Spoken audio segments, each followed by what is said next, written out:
Fasting is the weapon that we have against idolatry in our life. Fasting is the way that we fight idolatry in our life. Let me tell you what fasting is not. Fasting is not a diet. Fasting is not a cleanse. Fasting is not a way for you to twist God into doing what you want to do. We've said it before at Oasis. Fasting is not a hunger strike. Fasting, like, God doesn't need food, so he's not going to get upset because you're hungry. If that's your motive behind it, that the more hungry I get, the more God's going to answer my prayers. That's not what it is at all. Fasting is emptying of ourselves, emptying all the junk that's inside of us, all of the things, the desires, and all these things that we want.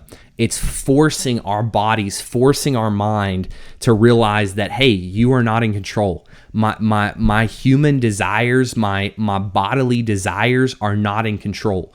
And what fasting does is it helps you in so many different areas of life, because when you have a sexual temptation, when you have a temptation with a thought, when you have a temptation with a substance, or all of these different temptations we have, fasting teaches your body, hey, you're not in control.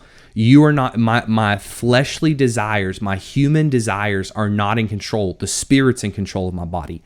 So it's not a hunger strike. It's not all these different things. It's not a diet. It's not a reset. We don't do it at the beginning of the year because we're like, hey, I want God to just do something great this year, and so I'm gonna fast, and so I can get something out of it. God may do something out of it, but that's not why we fast. We fast because it's so easy for us to set up idols in our heart. And you may not be thinking about it this way, but that's why I want to teach on it for a few minutes. But it's so easy for us to set up idols in our heart where we desire fleshly things, we desire earthly things, we desire humanly things more than we desire the things of God. And you're thinking, man, well, that sounds super intense. But think about it. Think about how often in our life, not just with food, but with so many different areas of our life, we would rather take a lesser version than what God has for us because we crave it right now. I heard someone say one time, it's like fasting is kind of like, hey, if I tell you, those of you that are watching right now, if I tell you, hey, I have the best ever filet mignon, or if you're not a steak person, whatever is your thing, I have the best ever. It's the best meat. It costs hundreds of dollars. It's been cooked by the best chef, but you have to fast to eat it, and you can't eat anything until tomorrow afternoon. Then you can eat it. Or I can give you a Big Mac meal right now. Which one would you rather have? Well, I'm sure a lot of us would say, oh yeah, I want the steak. I want to hold out for the steak. But how often in our life do we know God has something so much better for us? God has a better relationship. God has a better job. God has a better mindset. God has a better friend group. He has so many things better for us. But we would take the lesser thing right now because I desire it right now. I'm lonely right now. I'm anxious right now. I feel worthless right now. So I'm going to take this lesser thing, and I'm gonna take that instead of taking what God has for me. That's what we're fighting against when we're fasting.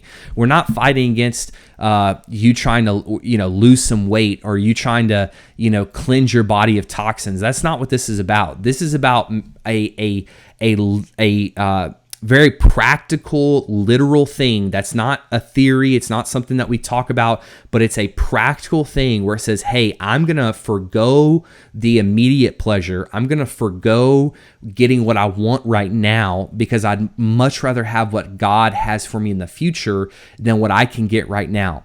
And so we fast. So we fast what we want right now. And idolatry, I heard this said one time, and again, fasting, I think, is the biggest. Fasting is the weapon that we have against idolatry in our life. Fasting is the way that we fight idolatry in our life, because idolatry is not a little statue that you see in someone's home. It's not a figurine. It could be those things, but true idolatry is when you take something that is a lesser thing and you make it the ultimate thing. I'm going to say that again. Idolatry is when you take something that is a lesser thing. It can be anything. It could be a career. It could even be ministry. It could be helping people. It could be serving people. When you take something that is a lesser thing and you make it the ultimate thing, and you make it the thing that you cannot go through life without, that you cannot get through a day without that thing. And again, it's so easy for food to become that thing for us. And it's seeped into our culture so much